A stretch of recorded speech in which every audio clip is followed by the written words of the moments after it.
तर सिंधुदुर्गात शिवसेना नंबर 1चा पक्ष होण्यासाठी आणखी प्रयत्न करा असं मंत्री उदय सामंतांनी म्हटलंय।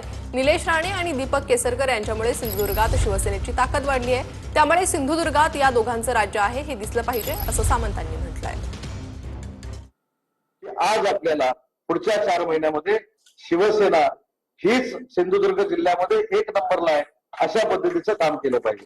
आज आपण निलेशजींचं नाव घेतो। निलेशजींमुळे ज्या पद्धतीचं एक सिंधुदुर्गामध्ये वातावरण दीपक भाईंच्या नेतृत्वाखाली निर्माण झालं हे कोणी नाकारू शकत नाही। सावंतवाडी मतदारसंघ जर सोडला तर पुढे बाकी काय परिस्थिती होती निलेशजी हे मला पूर्ण माहिती आहे। त्याच्यामुळे तुमच्या येण्यामुळे 100% शिवसेनेला ताकद मिळालेली आहे आणि दीपक भाईंचा असलेला अनुभव, त्यांनी या संपूर्ण जिल्ह्यामध्ये केलेलं काम, त्या सगळ्याचा जर ताळमेळ आपण व्यवस्थित ठेवला, शिवसेनेचा भगवा पटवायची ही पूर्ण व्हायला वेळ